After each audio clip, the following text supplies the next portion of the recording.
So the FM23 beta is out in the wild, and the biggest reaction so far has been around the souped up match engine.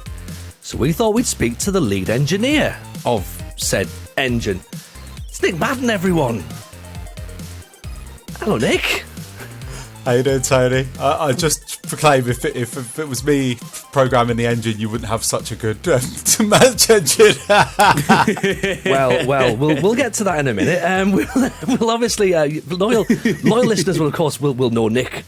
Nick, you've been on several times now. I believe you've definitely got keys to the executive bathroom. I'm not sure whether you're 3 times, 4 times. You're definitely Mount Rushmore. Is that right?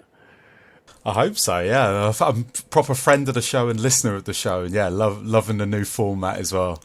Oh, you know how to butter us up. We like that. So, Nick, can you, for the lovely listeners, describe what your job title is and what that means in terms of your day-to-day work at SI? Yeah, so I'm the senior producer of the Match Engine team. I primarily focus on leading the engineers that work on the AI, so all of the player decisions, team decisions, AI manager decisions, the animations and physics, so our animation engine, as well as also liaise with our integrated match QA team. So yeah, there's I say a good sized team. We've certainly grown over the last few years of me being producer, but yeah, I lead the team who work on the lovely match engine that our fans get to love and play and consume for all the versions of FM, including FM23. Yeah, I was going to say, and all the versions indeed. There is so many this year as well, so you've got quite a task on you. Now, last year, of course, FM22, that brought us a completely new match engine, and again, that was very, very exciting, and we all loved it. FM23's kind of Mark II. So I guess as a sort of high level, what's changed? So yeah, FM22's match engine was for us really, really positive, well received, had a few updates during the year and gave us a solid foundation to build upon for FM23. And we've been working on the latest match engine for a really long time, trying to make sure that we could improve it in so many various ways. So the main, I guess, headline piece for this year is essentially improving defensive play, improving the defensive mentalities, improving the way players defend, teams defend, the new instructions that we've added to the out of possession instructions. So, you know, whether you want your defensive line to sort of step up a bit more or drop off a bit more, the pressing traps, the cross engagement. So we focused heavily in this area. But of course, by making the defense stronger, we have to also make the attack just as strong to combat that sort of low block and play around it or play through it. And I guess we also got a bit of a free feature that people have tokened on the community of the chaos factor. It is because now first touches are much more realistic. First touches are improved so much, and also failed first touches. And that has gave us a real dynamism to the match engine in that feeling of chaos, because the interceptions are better, the blocks are better, players are no longer taking that perfect first touch and playing that perfect pass. So we're seeing that, especially in that risk of players want to play through the middle, but they can't always. That's, again, like we want to improve that defensive play, so we want to sort of shut that up. But yeah, defensive, new instructions, attacking, and my overall favourite this year is our AI managers. We've tried to make our AI managers stronger, more informed. They sort of use under the hood, they use expected score themselves, so they can make changes in a more informed manner during the game. And they obviously, the AI managers before that did make good choices, but we knew we could make it better, and it's the smartest AI within the match engine that we've ever had in the Football Manager series. And it is, we really look at every sort of situation, and when can the manager almost go up the gears and go down the gears? When can they go a bit more of an attacking mentality? How do they even start the match? When can they go defensive?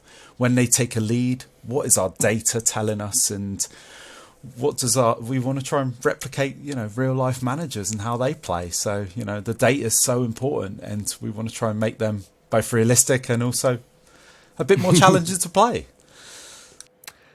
Nice. Yeah, I've actually got a save going. It's Barcelona. A bit of an easy beta save for me. Is it beta or beta? Beta. Better. Let's not get into that one. The game is definitely better. Yeah, the game is definitely better. But yeah, I'm trying to play this possession-based football, and Ancelotti, for some reason, it's just impossible to beat. He is definitely smarter than me on the match engine. But you've mentioned the first touches, and I'm trying to play possession football, and I've noticed, for the example, I've got left back, his first touch is about 11, 10. And it's not perfect. It's not perfect. So possession-based football, it's kind of more difficult to achieve in the match engine. But you've mentioned the first touches, of course, players are now making mistakes. But what else is more difficult to achieve? So, for an example, a possession-based tactic is going to be more difficult to achieve now, especially with the loose touches. You can get caught in the break. But is there anything else that you could tell us? I guess also the way the AI managers utilize the instructions that, like, you as human managers you have. So they'll be sort of using that press inside, or sort of trap inside, and almost like press outside, and they'll be using that depending on what different formations they come up against. I think as well, because we've worked so hard on our AI managers, we have, I guess, streamlined what possible formations that they can use. And as you may have noticed as well, a lot of our AI managers will use a formation that has at least one or two pivots. I'm a big lover of the pivots, obviously a big Friends fan as well, so that's a good catchphrase right there. but yeah, it is about that sort of that solid base, the tactical structure. Something that we really have worked hard on this year is that in every formation. So whether it be you're playing with a back three, you may still need a single or double pivot depending on your formation, or your wing backs may need to press higher and almost engage higher, so that then the other four defenders can almost loop round like they're a back four.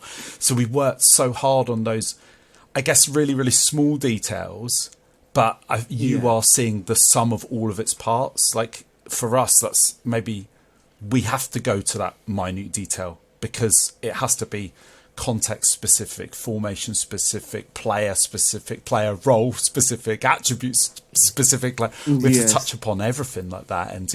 And at least I know people are a bit worried that 4-2-3-1 now has two DMs, a double pivot. I love it. Don't worry, because the DMs will position themselves a little bit higher if there's no centre midfielder.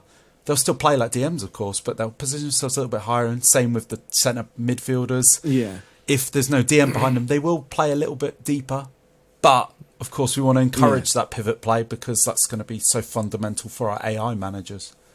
I think the thing that I've noticed in the little bit of time I've played on the beta itself here is you've got to be, like, being passive in terms of just watching the match and just like sort of you can't just no longer just click continue anymore. It certainly feels like that. You get caught out. That match momentum shift can do you so badly. Like I've been guilty of that so many times.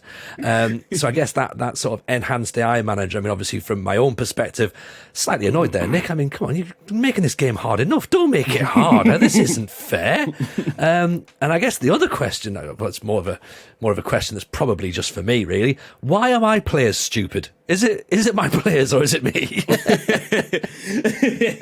It's definitely not you. It's definitely not the players. It's me. It's completely me.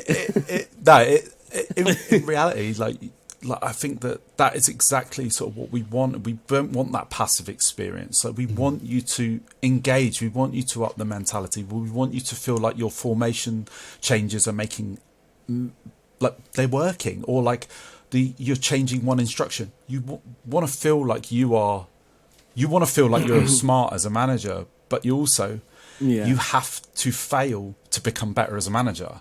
Like, and that's sort of what we want to take from this game. And I just don't want people to just log in a tactic, set it as positive football, and just play possessive football, and then just play for the and then just watch the 90 minutes. Yeah. Like that's not really what Football Manager's about. It is about having that tactical battle with the opposition manager.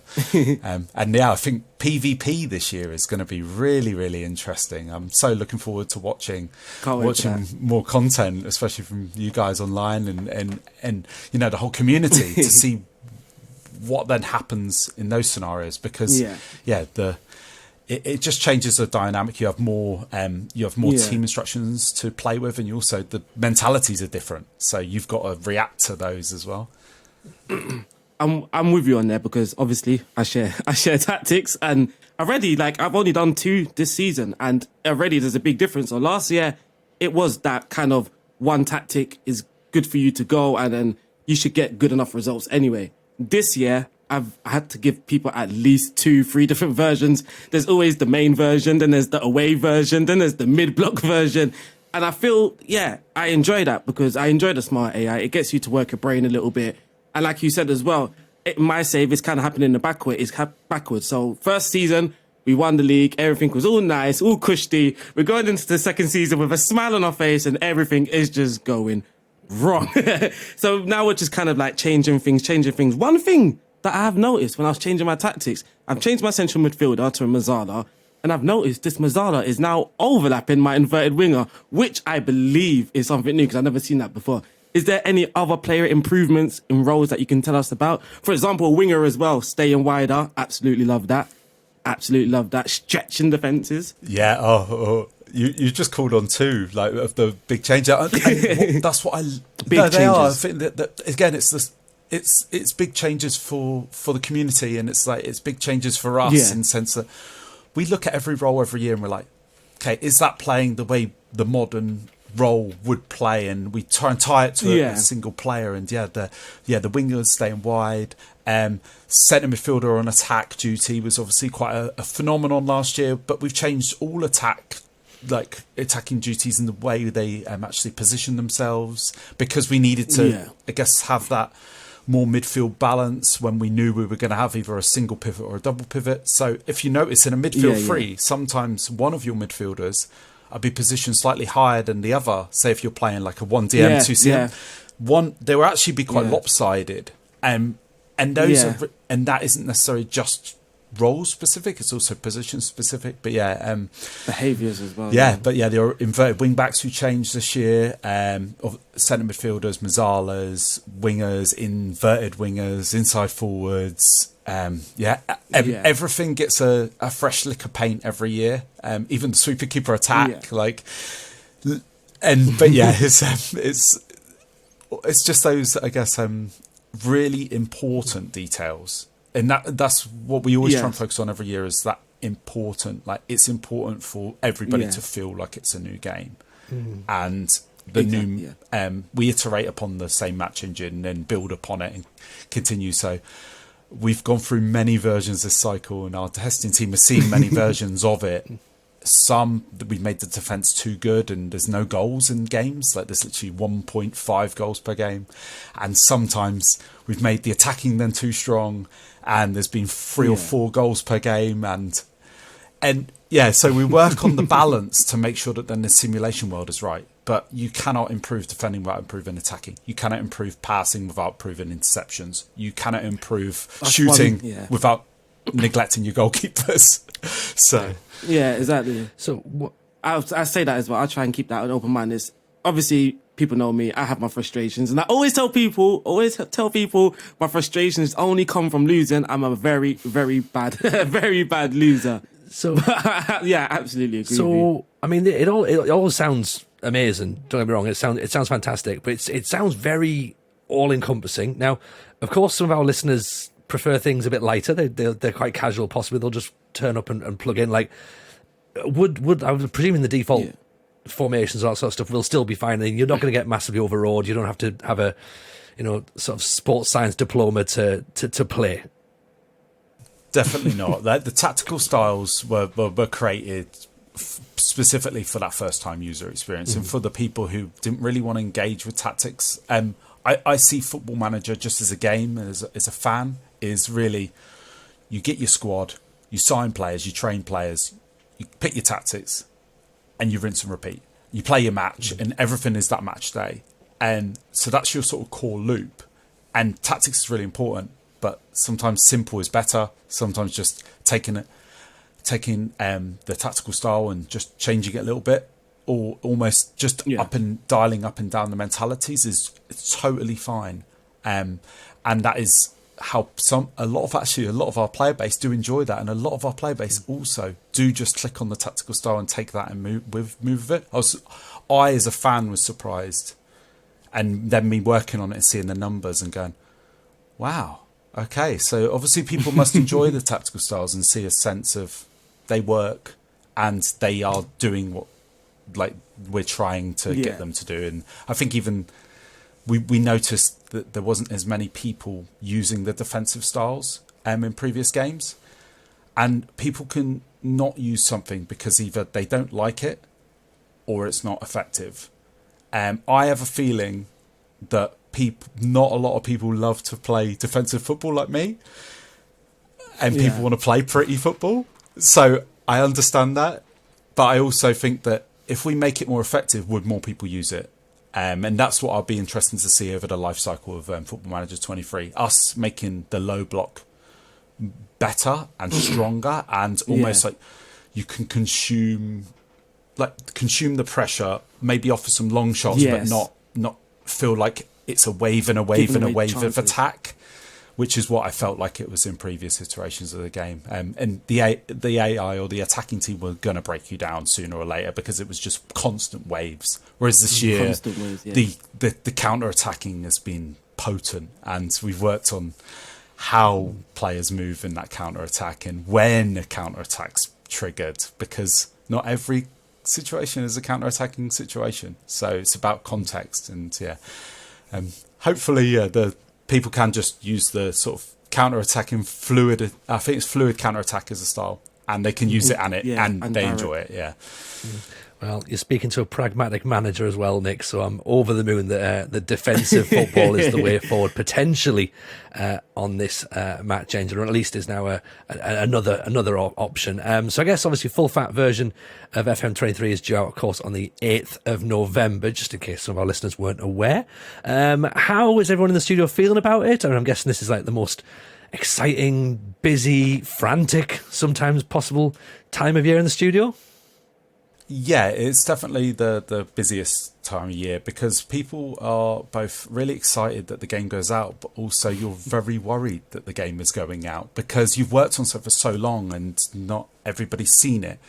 And almost you get to that point where you so excited for it to go out, but you're so like nervous. It's that nervous positive energy that comes with any release, and you cannot play Football Manager without playing a match. So in our team, our work is showcased for everybody. Everybody plays matches, and we've just seen this weekend nearly 3 million matches have been played. We cannot do that over a life cycle of our game, and yet straight away in one weekend. So people know, and I've been really I felt really like warm inside that actually the people love the match engine. They've been enjoying it. Of course, there's areas we can improve. It's never finished. That's the one thing I always tell the team. It's never finished. There's always something we can improve. We're trying to create a real simulation of football. We are always going to get areas where we need to improve, and so that's where we take on the feedback of the community, the fans, and we will go again, and we will try and improve it. And then, of course, we will never stop. It's like the manager of the team that I support. They never stop, and I quite like that. So I might have to steal his words. Excellent. Well, we're looking forward to seeing how Madden Ball plays in FM23. Nic Madden from Sports Interactive, thank you as always. Thank you.